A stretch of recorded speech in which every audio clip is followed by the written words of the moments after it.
Krishna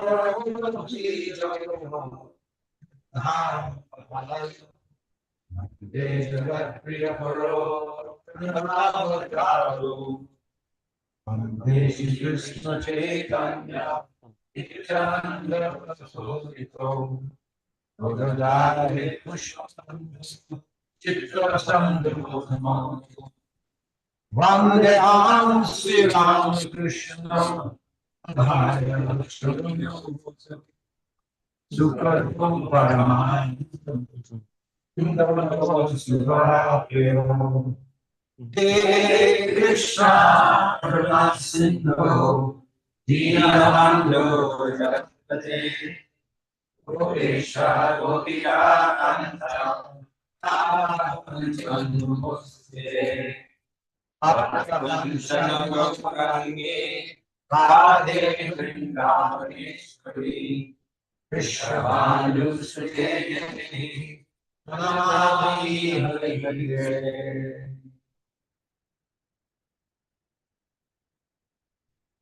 Sriman Mahaprabhu ki jai, Radha Govinda.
Ram.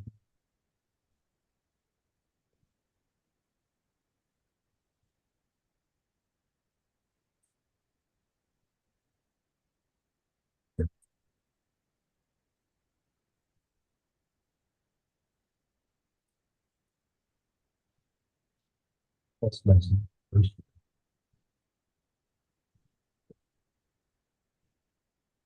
Siddhanta Saraswati Guru Paru.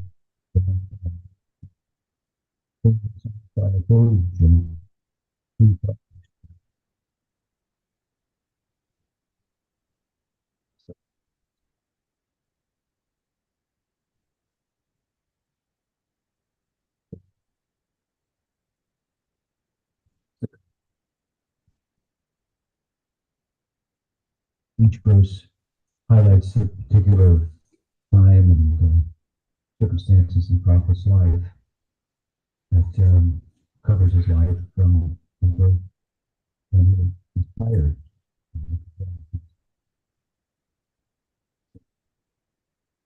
So,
itself as small symbols.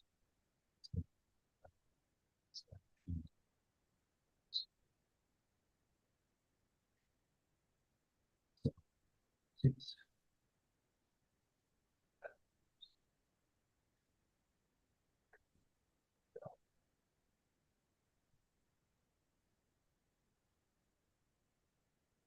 And verse.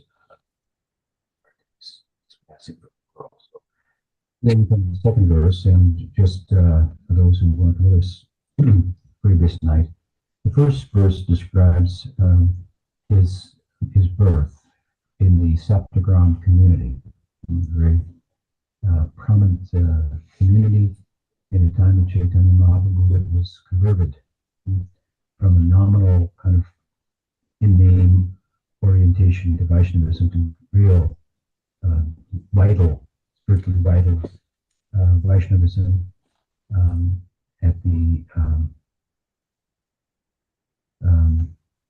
under the influence of Nityananda Prabhu, who within that community uncovered his principal associates, the Dwadasa Gopals, 12 friends of Krishna and Balaram, intimate friends, who of course descended with Gaur Nityananda in Gaur Lila for another, for an encore series, if you will, in the Krishna Lila. And among them, the principal and chief associate of Nityananda Prabhu was Udaranda Thakur, whose naming of him is here. Udaranda Thakur, Mashahiti Jai. So this is how Prabhupada, what Prabhupada referred to as his previous life. He's referring to here previous life, previous to his meeting Bhaktisiddhanta Saraswati Thakur, which is the subject of tonight's verse. But in the first verse, we've highlighted this connection with Udaranda Thakur, Saptagram community, and Sattvarasa. And a few words about his father and so forth. Again, this is what Prabhupada referred to as his previous life, which is very extraordinary in itself, which reflecting upon Prabhupada then determined in his own estimation that his life prior to that was itself auspicious, citing as he did often, repeatedly in this regard, the 41st and 42nd verse of the 6th chapter of the Bhagavad Gita. 6th chapter of the Bhagavad Gita is about women. And it is the second half of the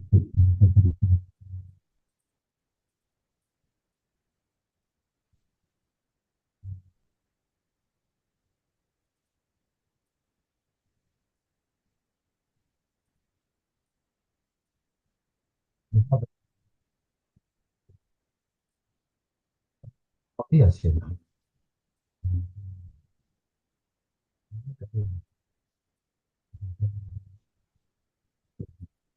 Yoga. They're governed by the several movements. Whatever activity is performed under the influence of the Sattva-guna, what to speak of the Rajaguna or the Tamaguna, are not liberating. Certainly, Sattva-guna gives clarity, knowledge, happiness. Here, knowledge, of course, culminates in the knowledge of the difference between the self and the body-mind complex, and the happiness that can be derived from that.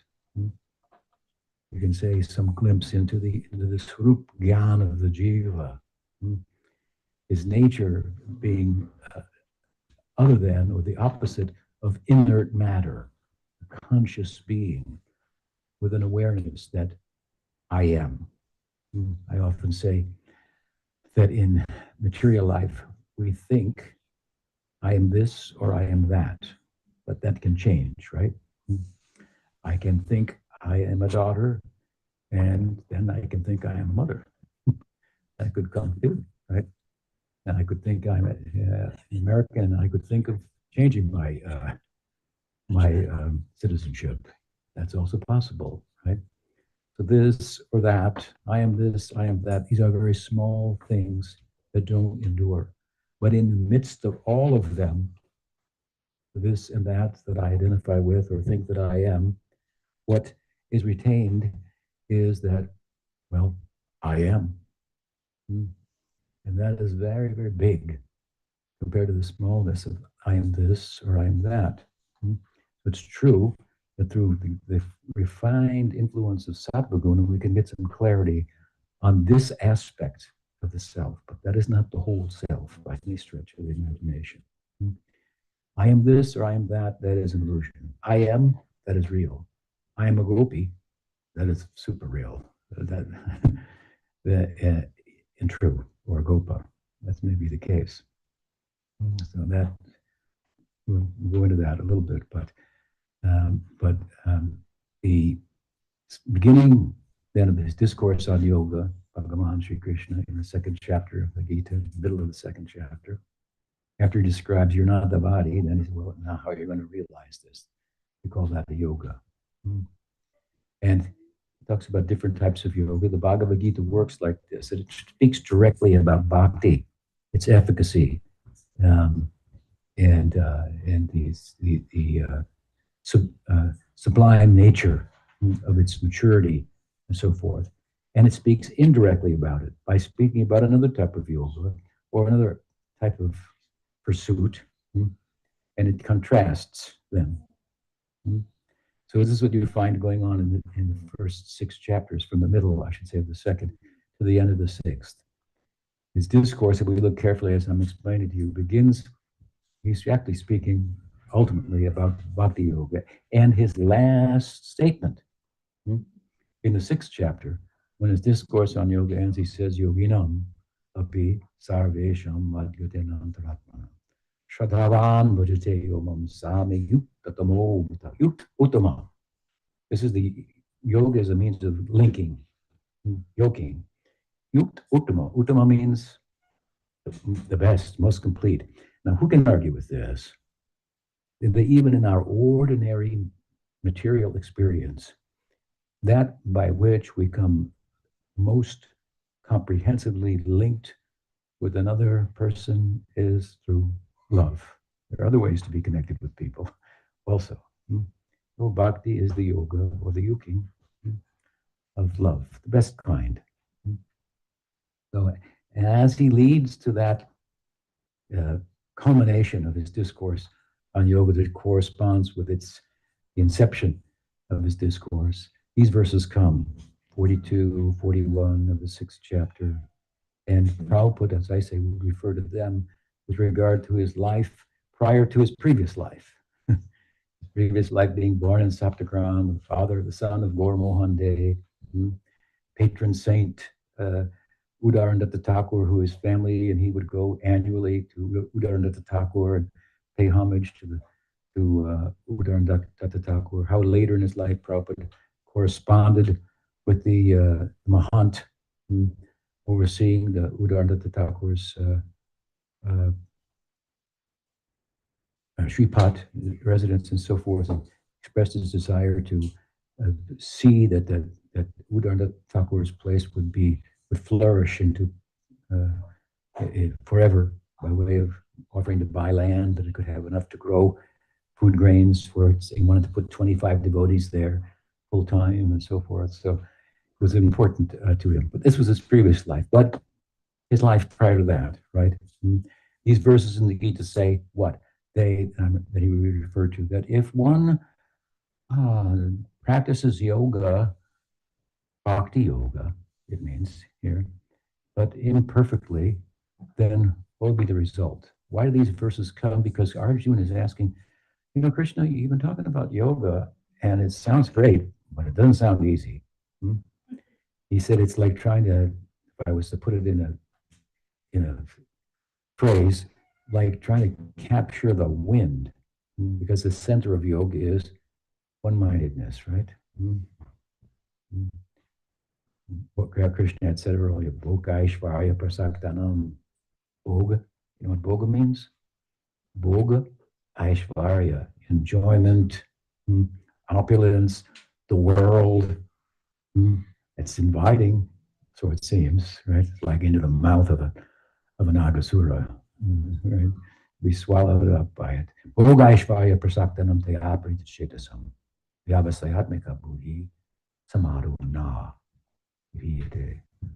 If your mind is many going in many directions, rather than vyavasayatmika buddhi, vyavasayatmika, this line is used twice in the Gita in that second chapter. Vyavasayatmika buddhi, and how does the most revered Vishwanath Chakravarti Thakur explain that?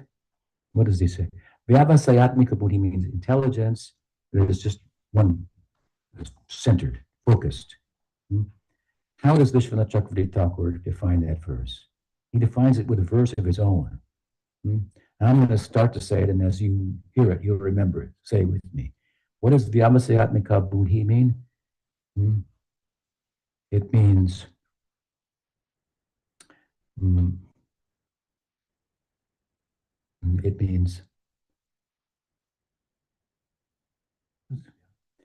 Yasya prashada bhagavat prashado, yasya prashada nagati kutopi, yayam suvam sasya yasya strisam vande gurosi charanarvindam.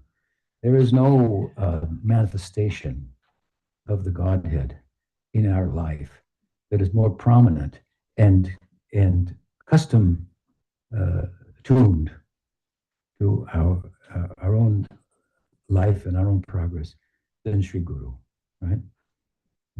Guru points to Krishna. Krishna points to the Guru and the Vaishnavas. We bow before Krishna. Why do we bow before Krishna? Mark? Why do you bow before the deity? Are you crazy? Some stone on the altar? We bow because a Vaishnav told us, this is Krishna. And this gave some philosophy and theology. So where is Krishna? You see?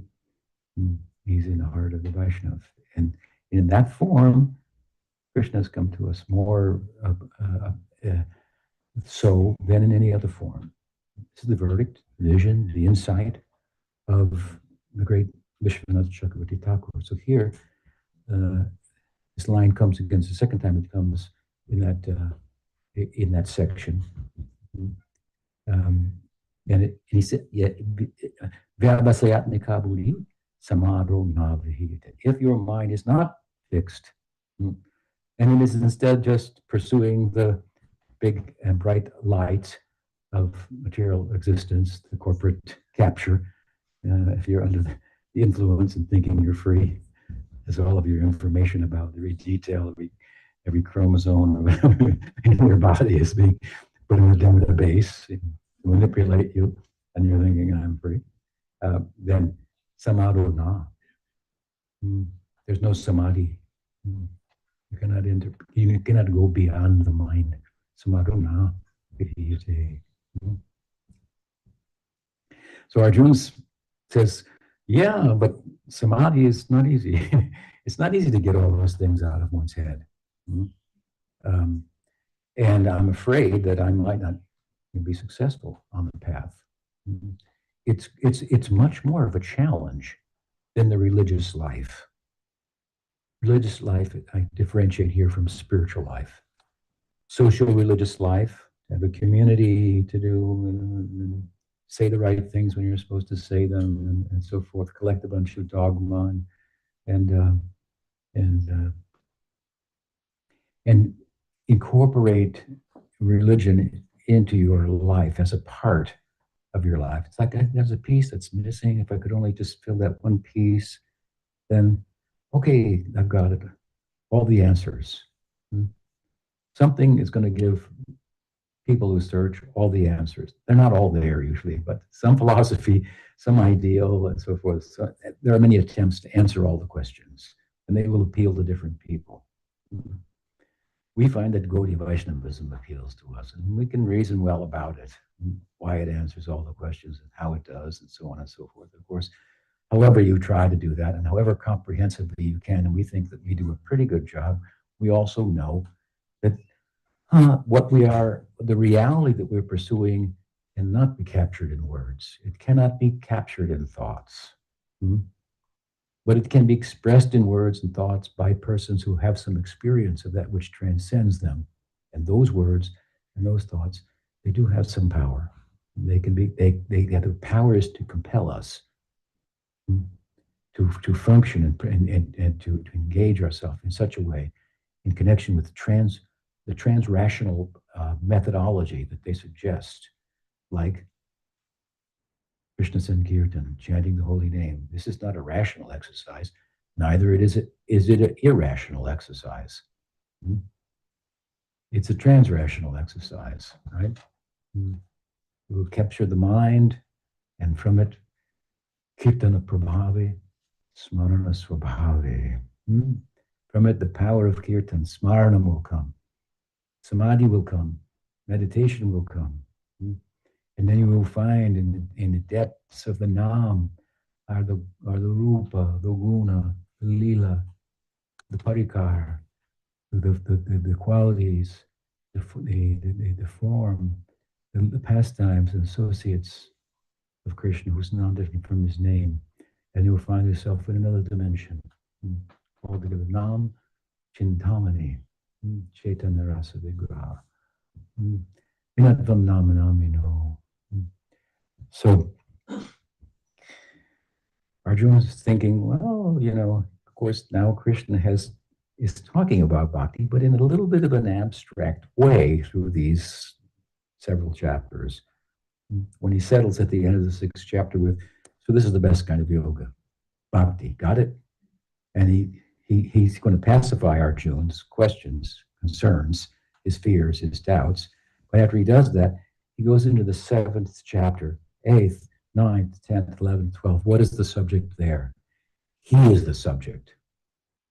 Some people don't like that. This guy sounds egotistical all of a sudden. It was kind of cool when he was talking about yoga and stuff. Now he's talking about himself. But from Krishna's point of view, he's not talking about himself.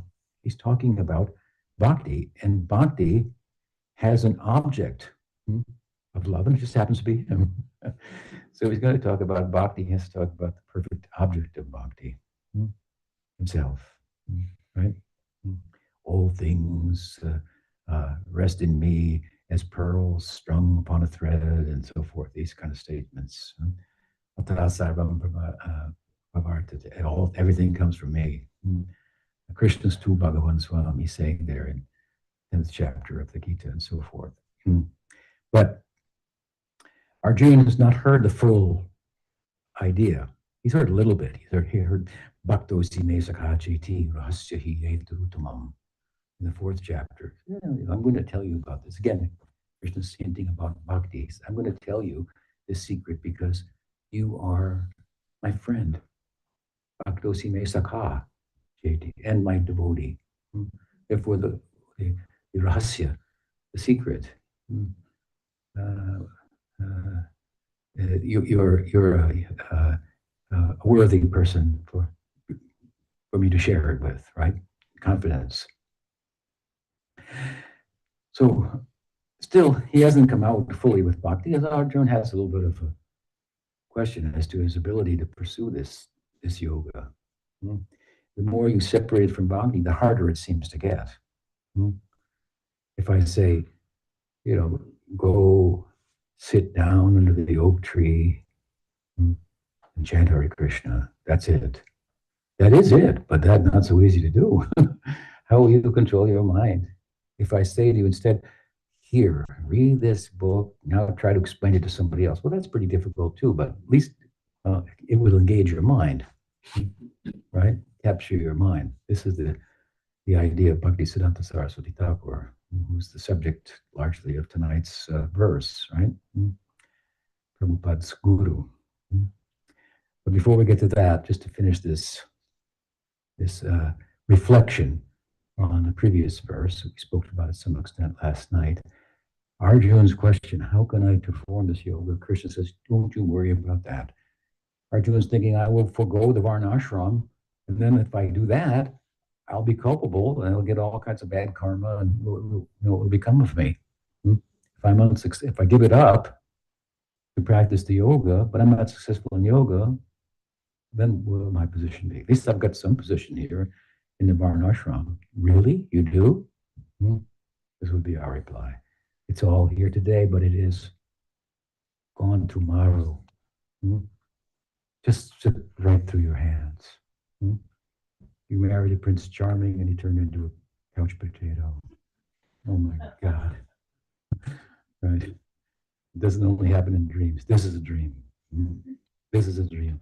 Now, sadhana means turn it into a lucid dream, where you can have some influence, because the Atma starts to awaken, and it has agency.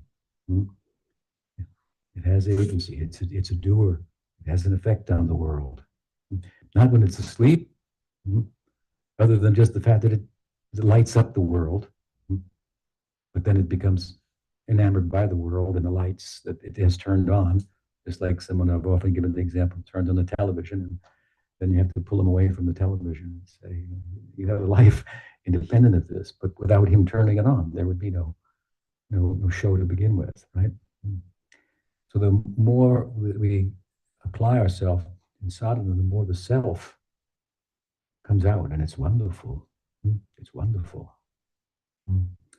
More bright, luminous than all of the, like I say, the multi corporations and so forth that have set up shop inside of your heart. Krishna comes in there in the form of his name as a broom salesman, selling brooms. Well, okay, I guess I'll pick one up. Keep the place clean anyway, but it's a magic broom, just dusting. Self is uncovered and all of its potential. Right? So Krishna tells Arjuna, listen, if you're unsuccessful in this, in terms of attaining perfection, there's no loss. As I said at the beginning of my discourse, Svapamapniyasya dharmasya trayate mato bhaya. Alpam means very little. Even a little endeavor in this is never lost. What is the implication? This is bhakti yoga, because bhakti yoga is not governed by tamaguna, rajaguna, not even sattva-guna, results of which cannot, any of them can lead unto themselves to eternity. But nirguna, this is bhakti. It's coming from the other side, right? So whatever endeavor is made in bhakti, this is permanent. So he says, even if you're unsuccessful in attaining perfection in this life, what little bit you have gained, there's a very likelihood that as a result of that, you will go to the celestial realm. And you cannot go to the celestial realm by the Varna ashram very easily. People want to go to heaven by engaging in Varna ashram, get all good karma, and then go to live in a place so long, your life will be, well, we might as well call it eternal. It's such a big number. We'll worry about that later. Krishna says you have to fall down from there too. Everyone has to die from there. But I mean, in 10,000 million, whatever it is, years, okay. That gives you a little bit of time, right? Worry about it later. So and it would seem by the ordinary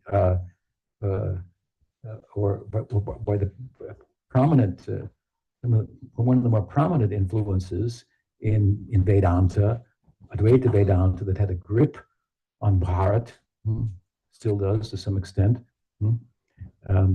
that, gosh, varnashram is easier than to become a naked Swami, a naked sannyasin walking in the Himalayas.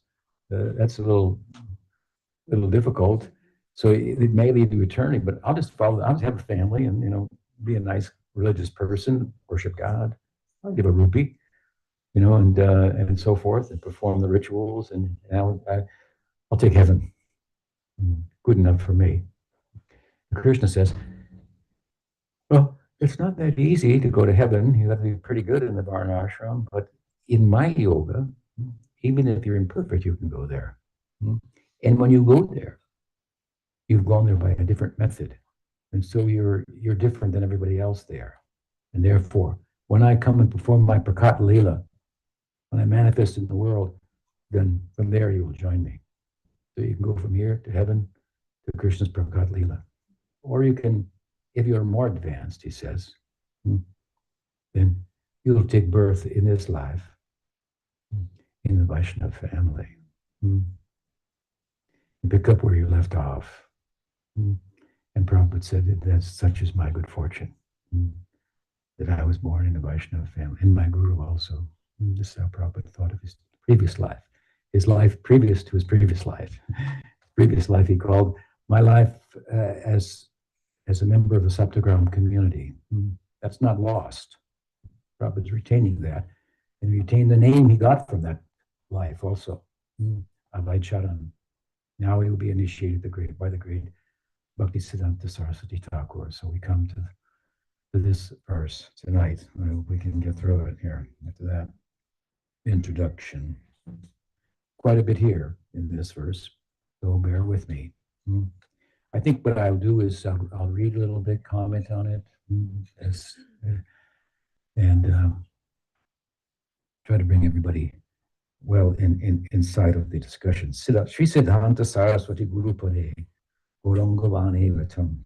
So this is, I'll read the translation. Sheltered in Sharanagati, which we talked about, right? On Govardhan Puja, we talked about Sharanagati, surrender. Sheltered in Sharanagati at the feet of Siddhanta Saraswati, and completely devoted at his Guru's behest to the seva of disseminating Gauravani.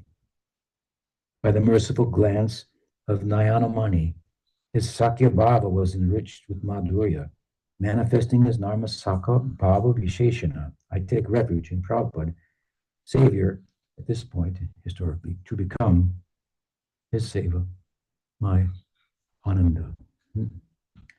So here, Prabhupada spoke about, well, I should say, this refers to what Prabhupada told us. Prabhupada spoke about his Prabhupada.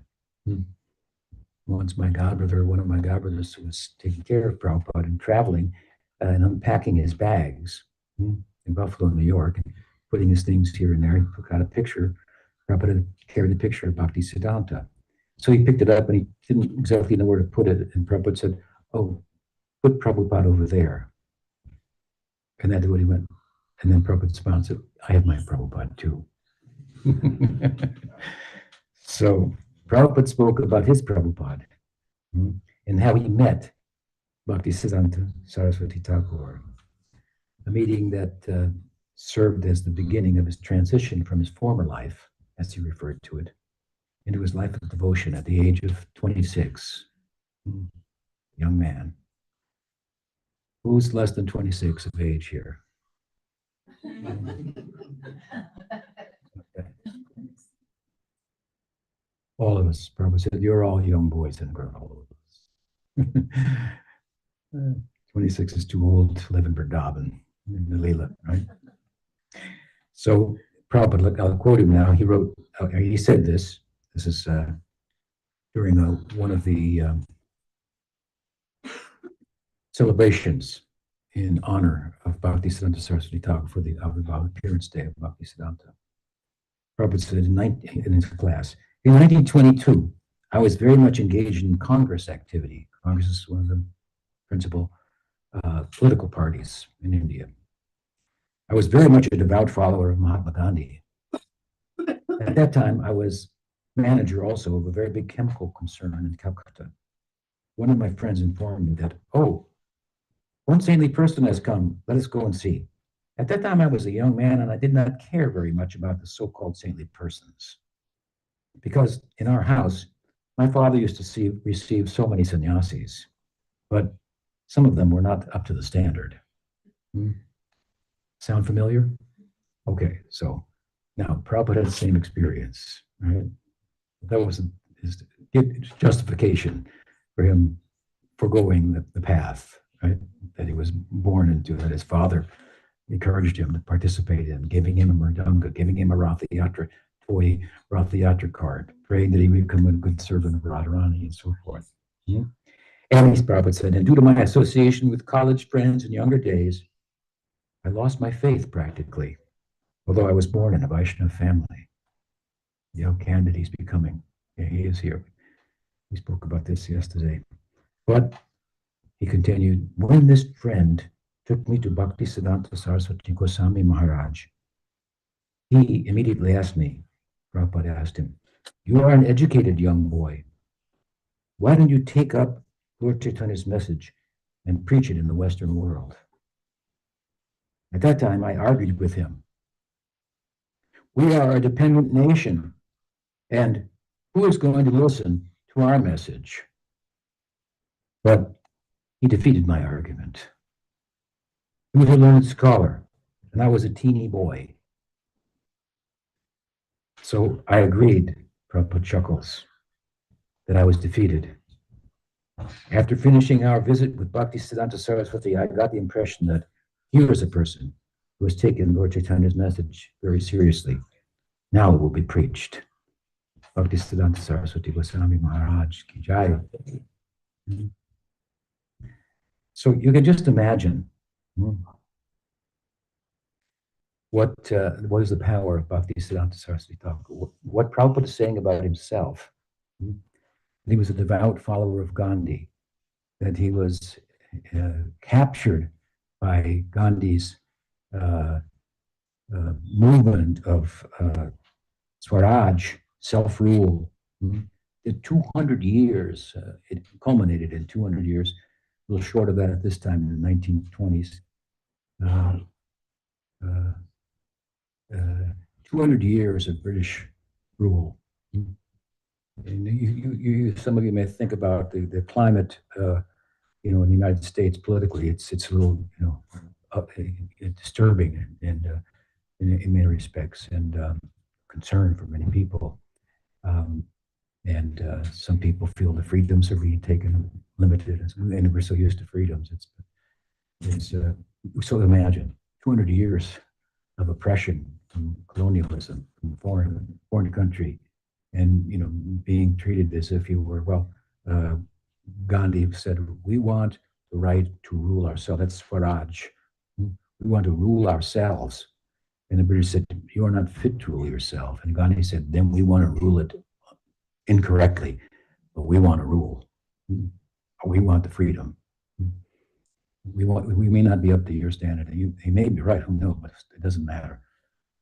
So you can imagine the voice of Gandhi was very powerful, and his example also was very powerful, although it was relative. He relied on the Gita. He gave up socio-political kind of interpretation of the Gita. His idea was like satyagraha, the graha of satya. Satyameva jayate. What I'm saying is true. He was basically rising up against colonialism, racism, and we can resonate with that, right? And his idea was, this is true, and it may be difficult, but the truth will prevail. Now you can just imagine, and in his method, satyagraha, we'll hold on to truth, and it'll be successful, and our method will be ahimsa. How do we fight the British army? How can we possibly fight the British in the revolt? We will do it. We'll do it with the power of ahimsa.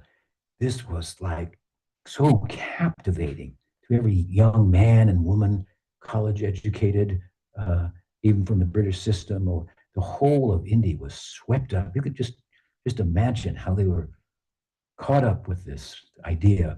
And as Prabhupada thought, okay, the tradition is good and Vaishnavism is good and all those things, but we're a subordinate nation. Who's going to listen to us? How can we? First we have to do this.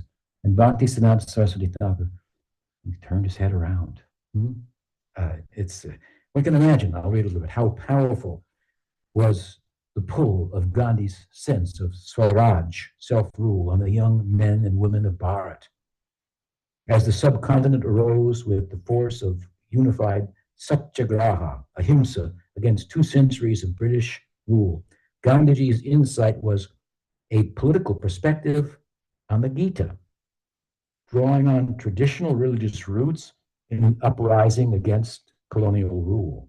While Gandhi cried out on behalf of the natives for self-rule, the British considered them unfit to rule themselves. And as I said, to which Gandhi replied, then we want the freedom to rule incorrectly, but we want freedom. Very thought of this novel uprising is itself, to us even today, electrifying to learn about, as we are more than a century later. Yet, even as Gandhi mobilized millions towards political freedom, another leader was quietly directing hearts towards a freedom deeper still, freedom in devotion. But there must have been the spiritual power of Prabhupada, Bhaktisiddhanta, to turn young men and women's heads and hearts in large scale to serve in the formation of more than 64 monasteries, the publishing of volumes of books on the precepts of Sri Chaitanya, and begin in earnest the conversion of the entire Western world. At this time in the Indian independence movement, characterized by nonviolence, resisted civil disobedience, gave rise to mass, no King's Day kind of, events, if you will. The non-cooperation movement, I cited here 1920 to 1922, the Salt March, civil disobedience movement, 1930 to 1934. The whole, these young people were just completely gripped by this. And probably one of them, Pujapat Sridhar Maharaj, another. One thing about this that is of interest to us is that Prabhupada Bhaktisiddhanta was capturing the minds of young, educated men and women. Vaishnavism, Gaudiya Vaishnavism, people were joining from the villages and so forth. It was the religion, it was what you do, and so forth. But these were educated boys, girls, men and women, who captured their minds and turned them in a different direction. So, but despite all this, by 1933, this is 11 years later, Prabhupada had been blessed with mantra diksha and turned his attention to the ideal, an ideal that transcends even mukti, or to speak of Gandhi's Swaraj notion of liberation or freedom. Now, Prabhupada, after he became initiated and after the passing of Bhaktisiddhanta, and he started this preaching campaign, he wrote letters to Gandhi. I don't think he got a response, but those letters are on record. And to us, later, he criticized Gandhi's movement in comparison to Chaitanya Mahaprabhu's movement, and Bhaktisiddhanta, and so on, the shortcomings of it, and so forth. But that's not the whole picture. When Prabhupada went to Agra once with one of his disciples, he was one lone disciple who went to Agra for something related to the mission. And there's a big statue in the center of Gandhi. And Prabhupada had laid down the street and paid dandavats to the statue of the Mahatma. So this is the way, you see. You have to, as Jackson Brown said, what did he say? He said that do the steps that you've been shown by everyone you've ever known. And in the end, there'll be one dance you do alone. Right? The Guru's everywhere. Find him in one place. Find her in one place. Focus there. When you turn around, you'll see her everywhere, speaking to you. This was Prabhupada's experience. Right? So, what was the ideal then? So captivating, this prem prayojan, this beyond moksha, dharma, artha, kama. We say dharma, artha, kama, moksha. Prema, right? This is it. We can speak, we are cautioned in the Gita. People are too absorbed in Dharma, art, and Kama. Don't speak too loudly to them about moksha. Their minds will be disturbed. That does not apply when we speak of moksha in the context of prema, because it is so user-friendly. We are going in a certain trajectory for eons and eons, since the time without beginning. If we find you're going the wrong direction, and the wind is at your back, stop, turn around. You'll probably just be blown over by that wind and fall, right? But if you're told that, oh, you can keep going in the same direction, just alter a little bit. Shop for Krishna. Cook for Krishna.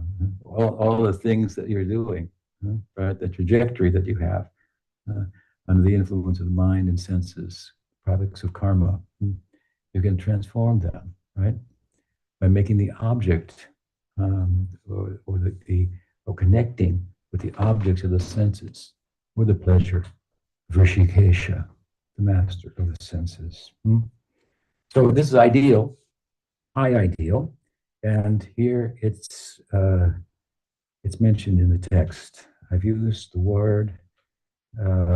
Let's see, what have we said here? Seva samshrayato drishamani kripa drishyadya bhavam mukhu. Drishamani kripa. So by the mercy of Drishamani. What does this mean?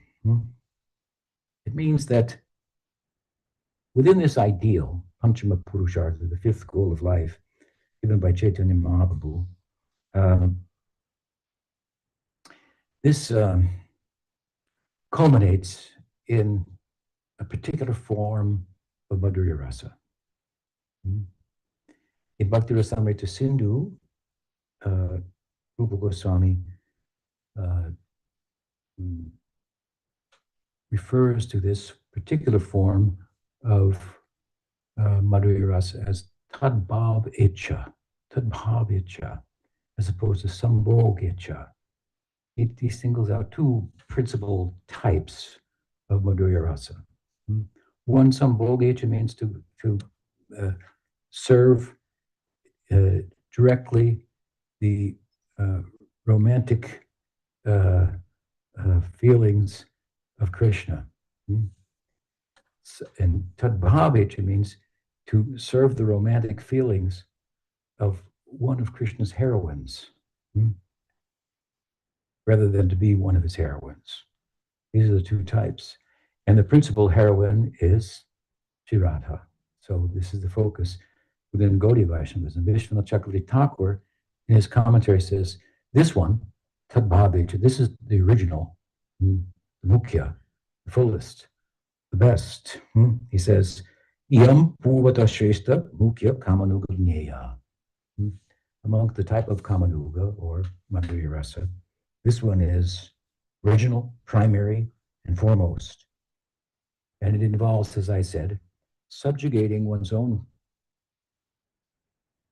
romantic attraction to Krishna as a young gopi to service to Radharani's love for him.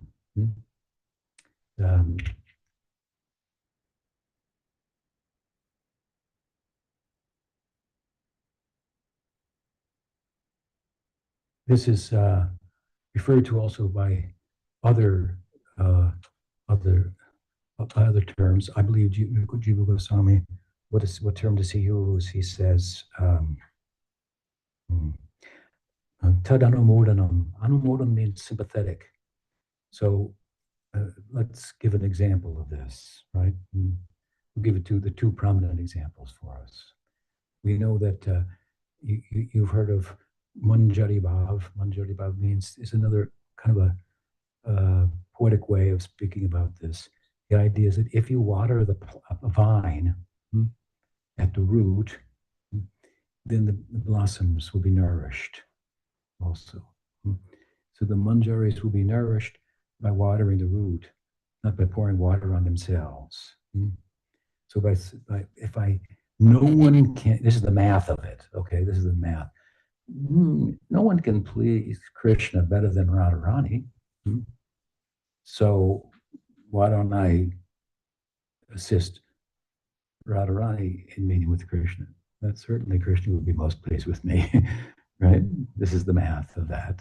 It's actually about pleasing Krishna, even though you might at times say, get away from here. My mistress does not want you to come into the grove at this time. You have not behaved yourself and so forth. But the math underlying this, the tattva is to please Krishna, right? Who can please him better than Radha? So then there are two types of this. As I said, it's called sympathetic love. So anamodha means it's sympathy for that. I agree with that relationship between Radha and Krishna. I want to see it flourish. I want to be part of it. It's flourishing. So there are two types of this, direct and indirect.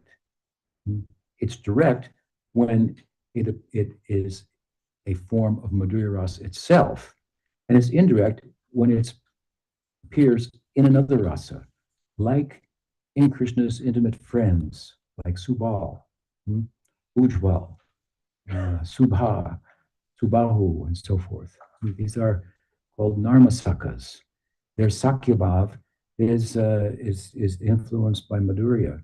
So they're sympathetic to their friend's love life and his lover. And they have a sympathetic ear to listen to when they need to, unload or whatever, or they need some solace, right? How Krishna's picking the clover. She loves me not. She loves me, and Subal sings in his ear, right? Hey. He becomes pacified for the moment and so forth. These friends of Krishna, they're intimately involved with Krishna's romantic life and so with the gopikas as well. So they have a group leader from amongst the Sakas, and they have a group leader amongst the gopis, a Yuteshwar and a Yuteshwari. But they're in Sakyabhav, so they have this Tadanamodana type of Madhurya Rasa influencing that. But it's indirect. So they don't have a romantic feelings for Krishna. They have feelings for Krishna's romantic life. They want to participate in it. That kind of a friend, if you will. That kind of a friend that transcends the English adage that three is a crowd. Therefore, it's said about Subal, what? There's no service that he's involved in. And who says that? Why does she say that? Because Subal is able to assist. Who is she talking to? She wants a new Manjari to know what is the position of Subal.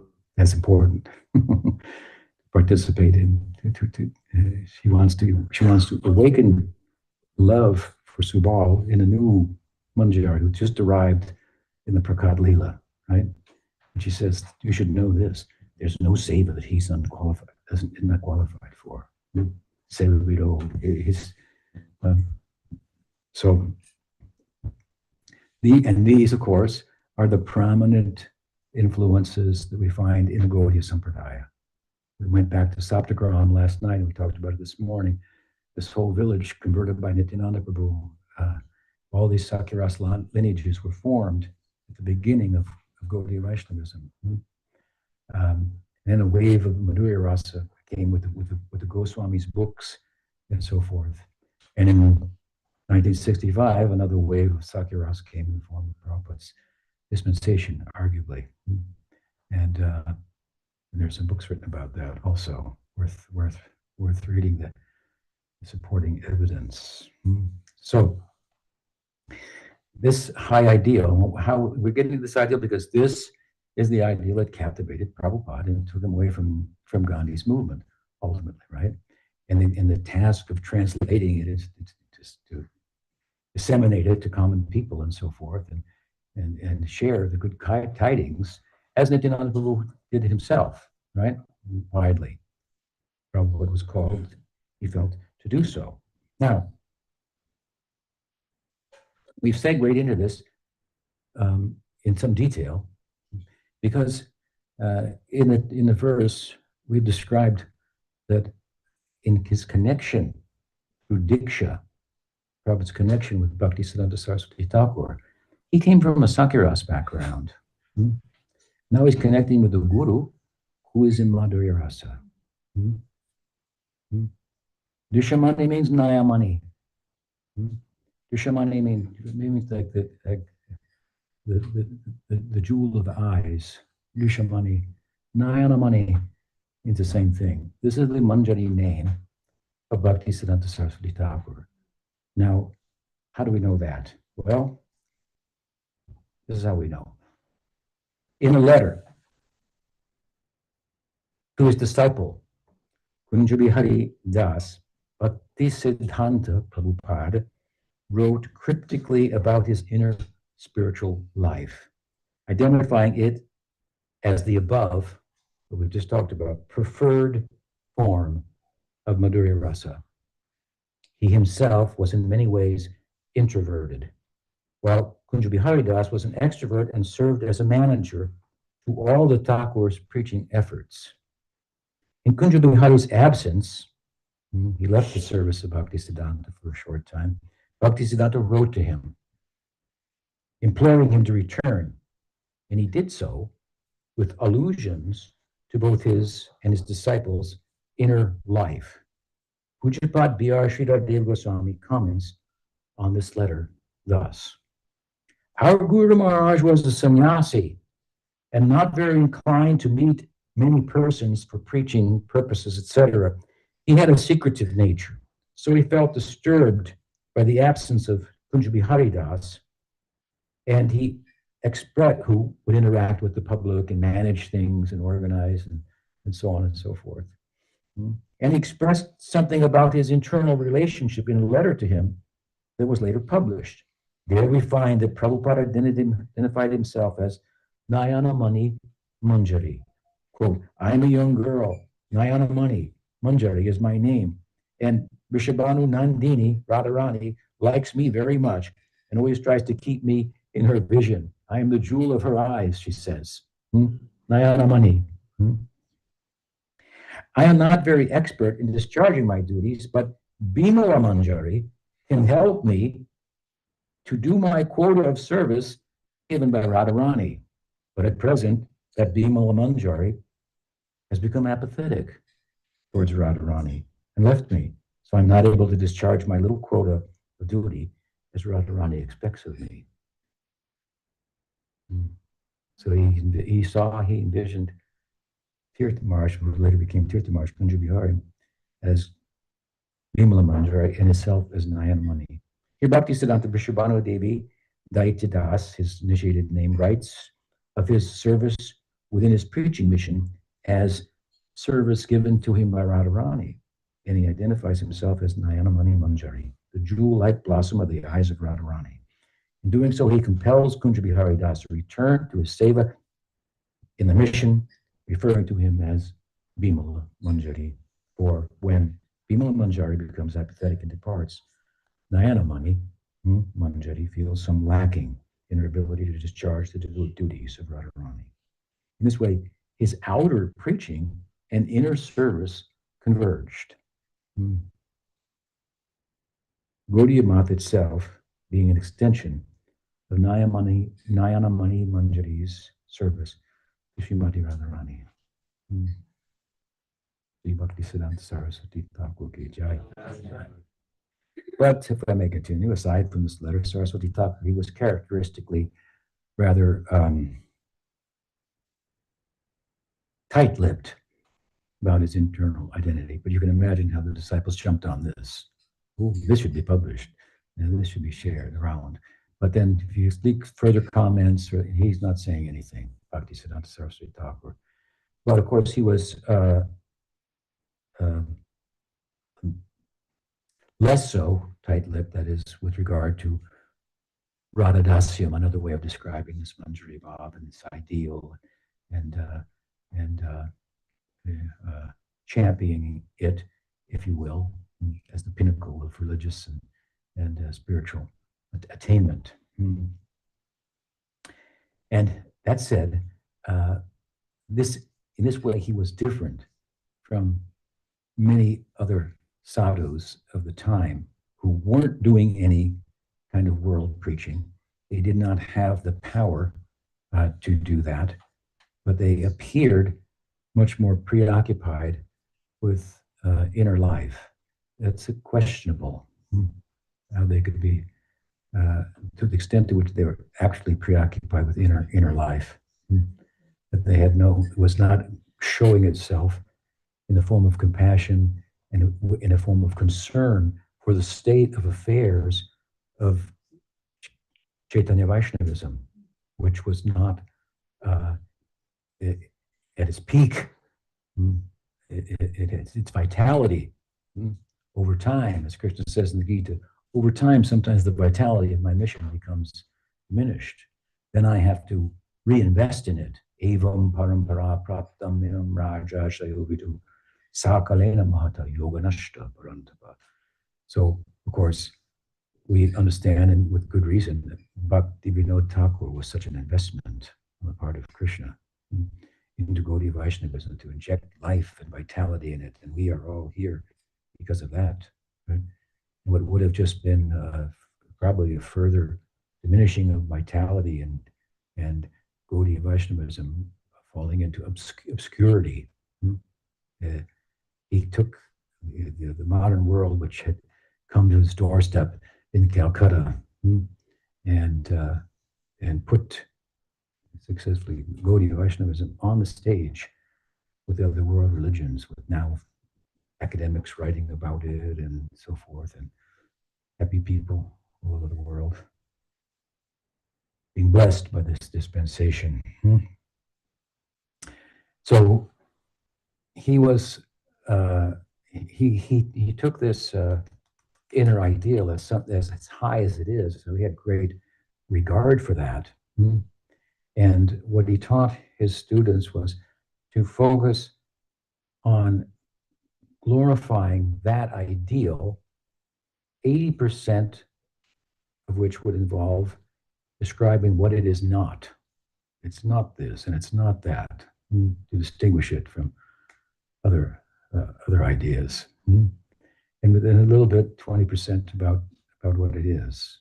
And to occupy themselves with Kirtana Prabhave Smarana Swabhave. No, what is the Pujala Raga Patagora Vabhange Matala Harijana Kirtanarange. This is the theme of this is the very heart of Bhaktisiddhanta Saraswati Thakur's notion of Raganuga Bhakti. Pujala Raga Patagora Vabhange Matala Harijana Kirtanarange. This is one line in a poem that he wrote that was to be chanted and sung, and it was when he took the deities from a rented building to the Bagh Bazaar Math, the Math that he built in Calcutta, Kalipatane, the kingdom of Kali. No Vaishnavas would come from the Dham to Calcutta. But Bhaktisiddhanta said, that's my zone. I'm going there. And we'll build a temple, a big one, a marble temple for Radha Krishna. So this is the strength, right? He got up from his bhajan, empowered, inspired to do so by Bhakti Vinod Thakur, who challenged him. Oh, you're just a Mayavadi. He couldn't take that. So he got up and he preached. And his general idea then was involve yourself in the distribution of Gaudiya Vaishnavism and do kirtan, and this inner life will arise naturally because it's part of yourself. It's not something that you add on to yourself. It is you.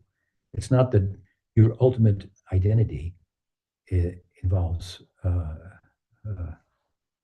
wearing a particular dress or something like that. It's not a superimposition. Your identity, enlightenment identity, is not a superimposition. This is Vedanta. It's you coming out. You understand? You have, well, we'll go on. This is how Bhaktisiddhanta replied famously to a disciple asking about how the inner life will be realized. This is at a time when people were selling swarups. You can get one over here, making a business out of that, right? And the guru is giving the swarup, and you don't have one unless you surrender to the guru and make sure he has butter chapatis into his old age. You won't get a bhakti swarup. And then a misunderstanding of the sandarbhas to fortify that. Misunderstanding that aligns more with Shankar than it does all of the Vaishnav Sampradayas. It aligns with Shankar because it says, oh, the jiva is swarup gyan, it knows itself. I am, I am, I am. But any other kind of knowing would cause a transformation. Therefore, it must only pertain to the antakarna, to the mind. What about the knowing that I'm a servant of Krishna? Well, you know that when bhakti comes to you from outside, and then you get a body that's a spiritual body and a spiritual personality. It's not you, but you identified with it. Sound familiar? Like you've got a body, and I already got a body, and I've identified with it, and it's not me. And will my perfection be that as well? These are some of the implications of this idea that bhakti is not inherent. It's very problematic. You're writing a book about this, as some of you may know. We're reading an article, one of the articles from it in the morning. So we may come back to that, but let me read a letter that Bhaktisiddhanta wrote, a paragraph from it, to one of his students who asked about this. At times when people were saying, did you get your swarup? Didn't give you Siddha Pranali? Uh-oh, you've got a problem here, you know. So he says, all those esoteric truths that are revealed solely through one's advancing practice of chanting the holy names are to be considered the introduction to one's swarup, one's true spiritual identity. The revelations one has while submerged in chanting the holy names with a sincere heart should be humbly presented to the sadhu and guru so that one's conception may be refined and improved. For those who attain Swarup Siddhi, or realization of their eternal spiritual form and identity, come to realize their eternal identity of their own accord, Svata Siddha, or through sadhana, and Sri Guru Dev merely assists them in making progress in realizing these topics on the path of bhakti. Doesn't manufacture a Swarup and give it to you and say, this is what you are. It makes no sense, does it? Right? You have to look deeply at the argument. So the above passage resonates well with what we know about Prabhupada's Diksha Guru's perspective. Now, Gaur Kishoredas Babaji, who is the Guru of Bhaktisiddhanta, taught that perfection involves perceiving the true form or nature of the self, Atma Swarup, at which time the details of perfection, quote unquote, awaken. And he further emphasized that the efficacy of Harinam,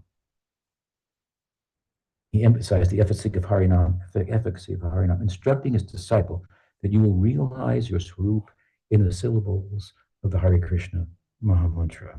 And this, we should say, corresponds with the teaching of Chaitanya Charitamrita, which tells us what? Krishna mantra huite pove sangsar mochan. Krishna nam huite pove Krishna charan. And this is substantiated very powerfully in Sanatana Goswami's seminal text, original text of Gaudiya Vaishnavism, in the story of Gopakumar. What am I talking about here? In Diksha, we get the 18-syllable Gopal mantra, right? And we get the Harinam. Hare Krishna, Krishna Krishna, Hare Hare, Hare Ram, Ram Ram, Hare Hare. Chaitanya Charitamrita says that Krishna mantra means the Gopal mantra. Its efficacy is sangsar mochan. It consists of names of Krishna, Govindaya, Krishnaya, Gopijana Vallabhaya, Swaha,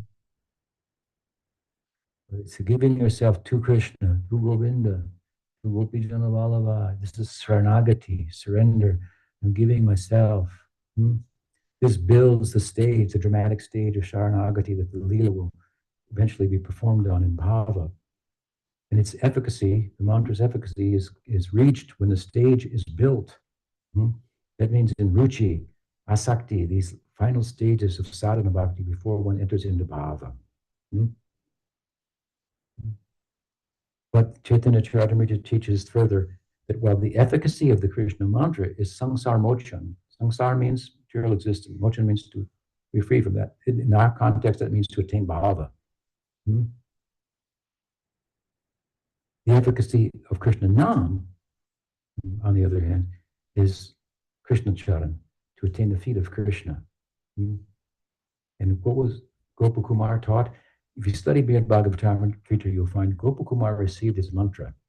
He received the 10-syllable mantra, which is a version of the 18-syllable mantra. Gopi Jana Vallabhaya Swaha. He was a Narmasaka, like Subal, right?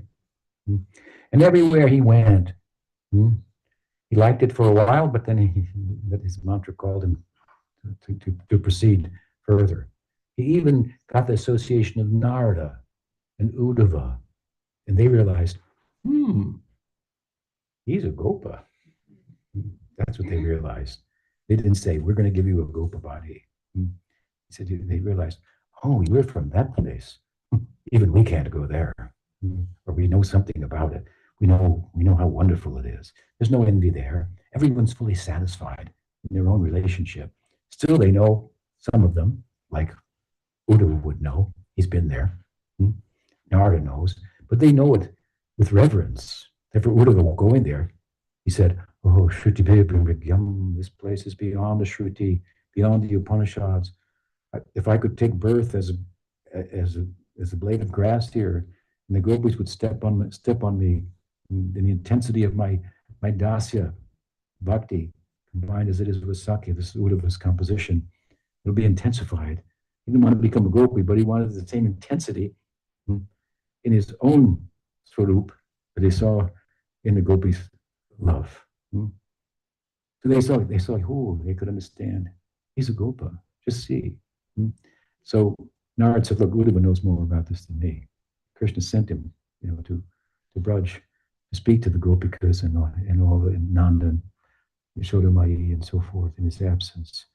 So Uddhava counseled him as the Siksha Guru in Dwarka. And he said what? Go to Braj, back to Braj on earth, and do what? He said, more or less, you don't chant your mantra anymore. Now, just chant Krishna, your favorite names of Krishna. Sing in Sankirtan, Krishna Nam. And that Smaranam will come out of Krishna Nam that corresponds with that. And then you attain Brajloka.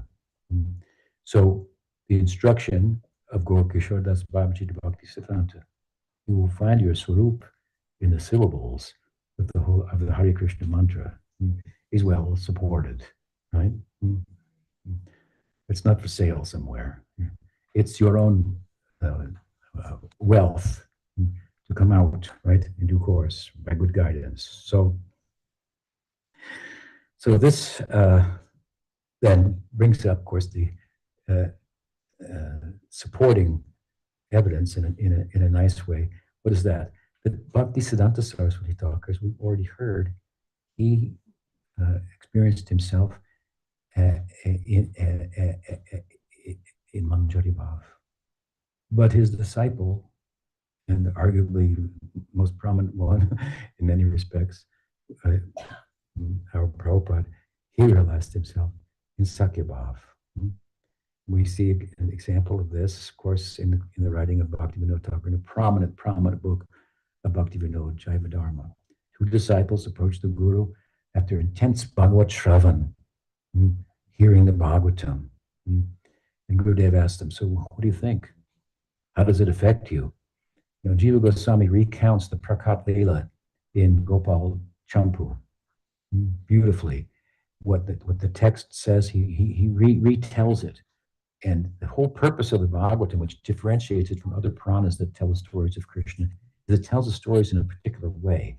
The way it tells the stories is to bring us into the aesthetic, the feeling of the moment that's being described there. Not just a historical recounting of the events, but that here is this Vatsalya Bhav is being described in the Damodar Leela and the couple chapters surrounding it, and in the Brahmavimohan Leela, the Sakya Bhav is being focused on. Krita Punya Punja. So, what kind of, how did they get there? So to attain such intimacy with Krishna, these cowherd boys. We go to the Rasa Leela, 5 chapters. This is the Madhurya Rasa center of the Bhagavatam. This is bringing out these feelings, inviting us in. And the Goswami's writing about these chapters is taking it to another degree. So Gopal Champu is like the retelling of the 10th canto of the Bhagavatam, essentially with a view to bring out, invite us into these feelings. In other words, to share these feelings with it, and then ask us, so what do you think? How do you feel about that? Did you like that chapter? At the end of Gopal Champu, Jiva Goswami says, just that. Well, I played them out, Vatsalya, Sakya, Madhurya. Whichever one appeals to you, use this. Use this to help you retain them. Why does that appeal to you?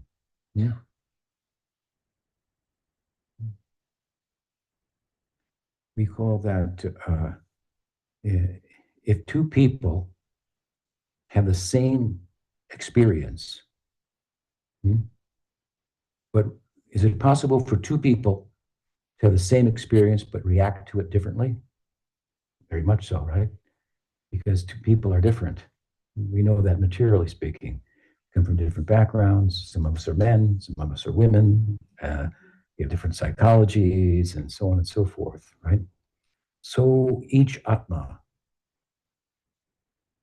is the same in that we are all Swarup Gyan. We have Swarup Gyan. I mentioned this earlier. We're not matter. We are. I am. You are, right? We're eternal. But that's what we have in common. Now, in a beautiful way, we have a difference from one another, right? And that arises out of our attributive knowledge, or our Dharma Bhuta Gyan,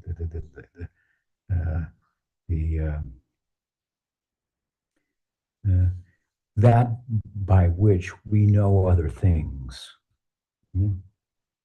And it's relational knowledge.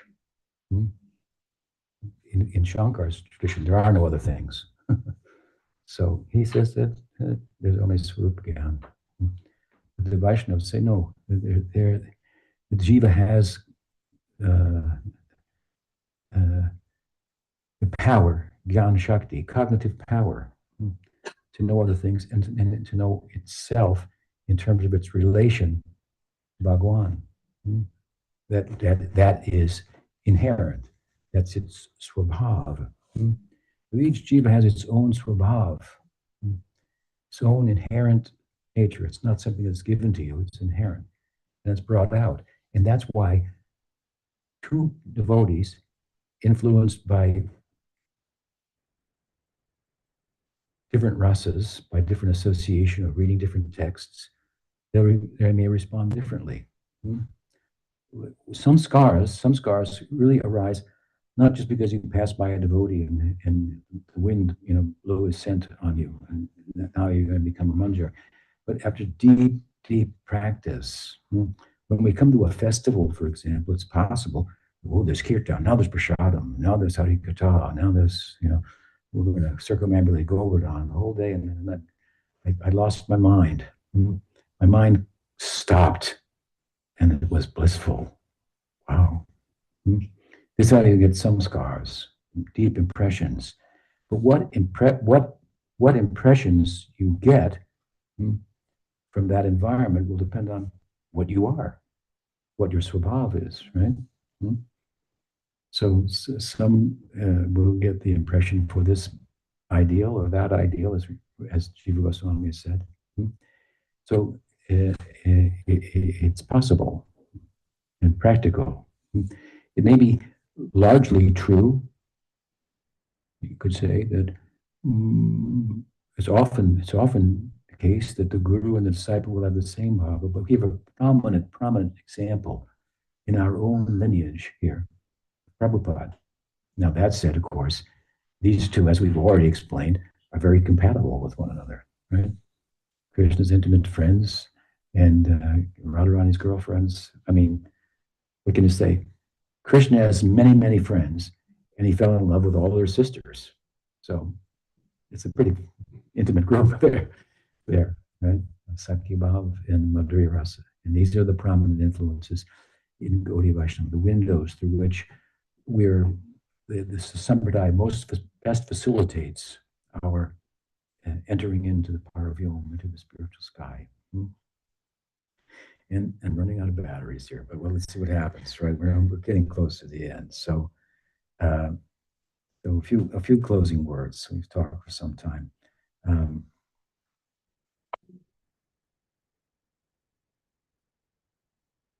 And we see that what I'm talking about, this example, we also find the example in terms of eternal associates of Chaitanya Mahaprabhu. They had different vasanas or different samskars, and Mahaprabhu awarded them, gave them, awakened their bhav accordingly. Even there are some sadhakas, like Haridas was a sadhaka. Several authors from the time said he was previously Brahma. So he didn't come from Goloki. He said, what's the Sarup? What is Hari? Anyway, what is his role in Krishna Lila? Right? Well, he was Brahma. And Bhaktivinoda says, well, after the Brahma Vimohan Lila, Brahma went to Navadvip. He settled down in Navadvip for a while, and Chaitanya Mahaprabhu appeared before him. Prior to Chaitanya Mahaprabhu's Prakat Lila. And he said, oh, you are the same Krishna. And oh my gosh, here you are again. And if only I could have become a cowherd boy, he said. He said, Gopal hoi janma putitam ami. Oh, if only I could become a cowherd boy. And Chaitanya Mahaprabhu says, so be it. I will come, I will take birth, and you will come as Haridas Thakur. So why didn't he give him Manjari Bhav? Because at the very dawn of creation, when he got Diksha at that time, Vishwanath says, Athat Sakya Bhaktim Evaham Prapunyam Iti. Therefore, he told Krishna, may I attain exclusive devotion in Sakya Bhakti. So having got a Diksha from Krishna and directly, he got the 18 syllable Gopal mantra, and this is how he responded. And Krishna says, so be it. It might take a while, but see you in a few yugas and catch up with you there. And so he brought him into the Brahma Vimohan Leela, then he sent him to Navadvip, and Chaitanya Mahaprabhu said, just a couple more yugas, and meet me here back in Navadvip, and you will be Haridas Thakur, right? So you'll get a reaction for your mischief by being born outside of the Hindu circle, but you will be the Namacharya. If you offend the form of Krishna, Rupa Goswami says, the name will stay with you. Namacharya, Shri Haridas Thakur ki jai.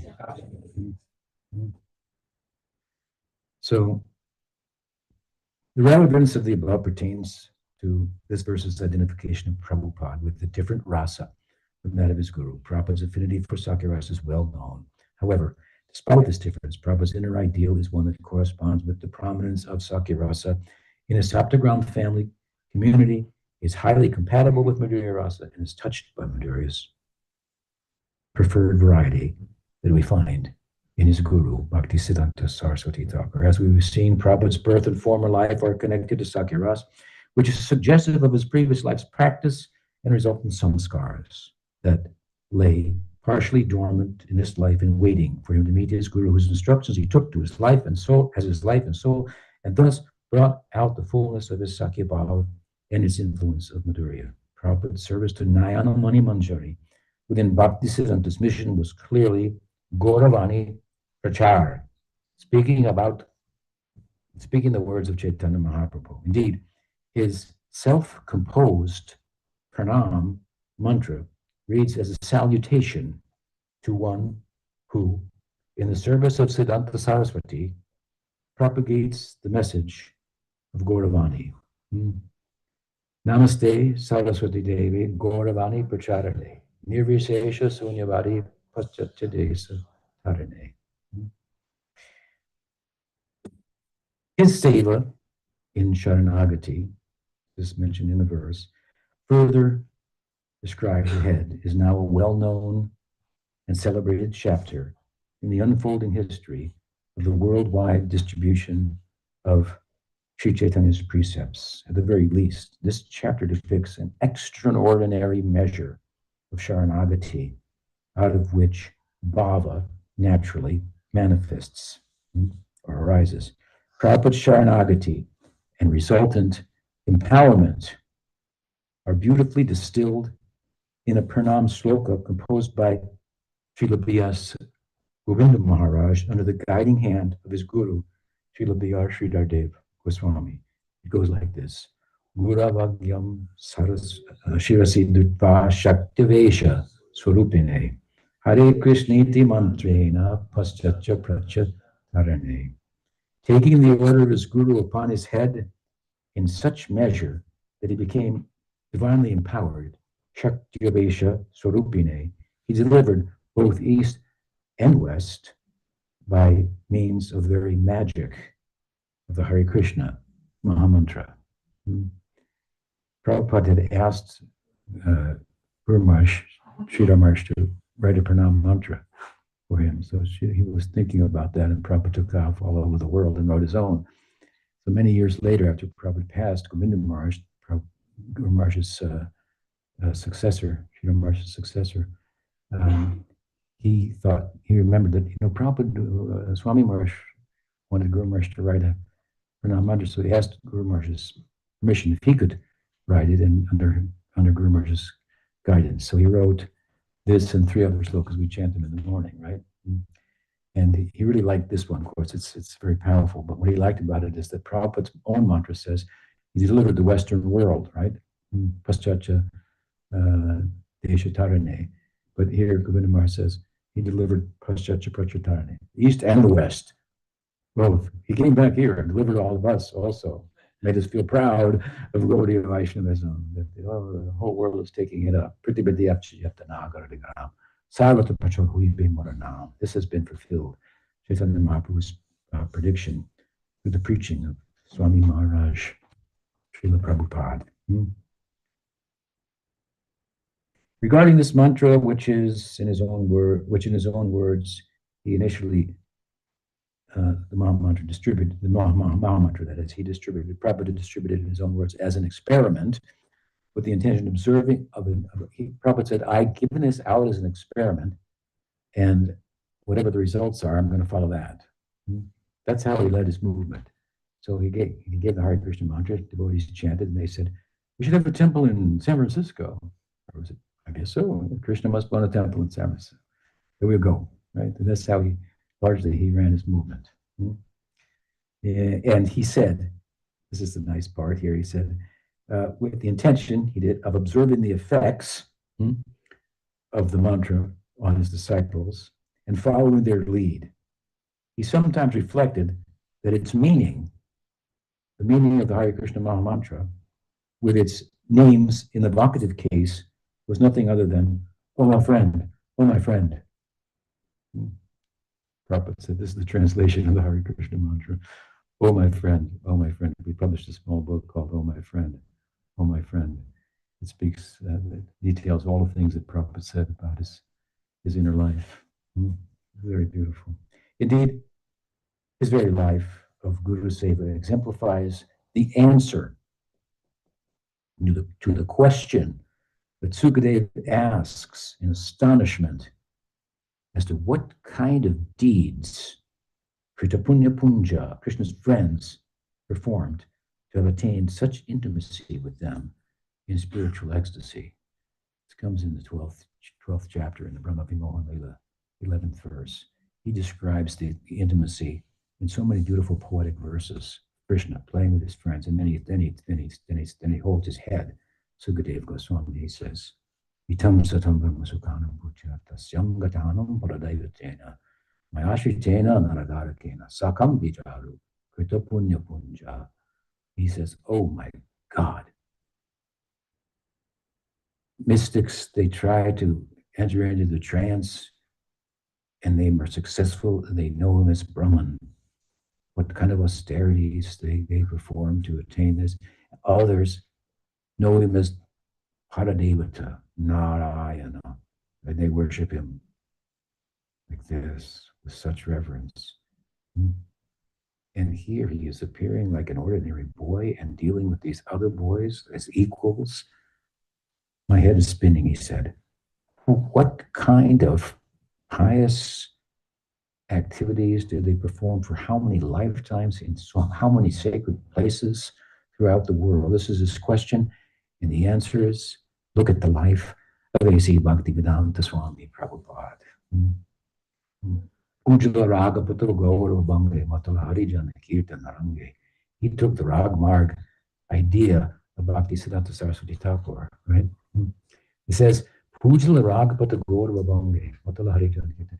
If you glorify the Rag Marg, if you have reverence, not reverence for Narayan, but reverence for the Rag Marg, that this is such a high thing, what these boys and girls of Braj, what they've attained.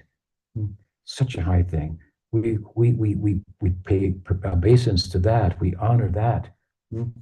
When they see that, then they will open the gate. Then go to a bunga, then it will be broken. You get an entrance easily. Preach the message of Gaur. What is the high? How high is something that is beyond mukti, right? Prema Pumaharto Mahan Panchama Purushartha. This he did. And just see, one fellow told me, what kind of guru is that you have? You're riding around in airplanes. And, the guru lives in Braj, does Madhukari, house to house, begging food. I said, what do you know about anything? My guru lived on the streets of New York doing Madhukari in the winter when nobody cooked any chapatis. What about that? He lived on the holy name, the faith of the holy name. And Krishna sent him people to learn how to cook chapatis from him. He ended up being a teacher. He cooked for them. He did their laundry. This is Prabhupada. This is Sharanagati. So much for your Madhukari. And you're thinking, that village is good for Madhukari. That means you're not doing Madhukari at all. Madhukari means you go from house to house and you beg. That one's good for Madhukari. I think I'll go there. They butter the chapatis over there. No. And there's a system, in the Braj for that. So you can plug in, you can drop out, plug into the system and call yourself a sadhu. You just got to dress up like one. And the kind people, good-hearted, real religious people, householders who feed that bum. That fake sadhu. It happens. Prabhupada is not like that. Right? And so unassuming he was. You ever glorify him? He said, I just follow my Guru Maharaj, that's all. This is my credit. It's all Chaitanya Mahaprabhu's mercy. So, while the gradual awakening of bhava leading to prem, described above, is typical of the practicing life of a sadhana siddha, is also exemplified in the nitya siddhas of Gaur Leela, whose role in relation to Gaur, despite their nitya siddha status, is that of sadhana siddhas. And most of Prabhupada's disciples tend to see him as a nitya siddha, as he himself saw Bhaktisiddhanta Saraswati Thakur. This was something we touched on last night. Srila Prabhupada ki jai. Bhakta Vrinda ki jai. Premanande. Panchakalpatarubhyascha kripa sindhuve cha patitanam bhavani vaishnavindana. Ananta Koti Vaishnavrinda ki jai.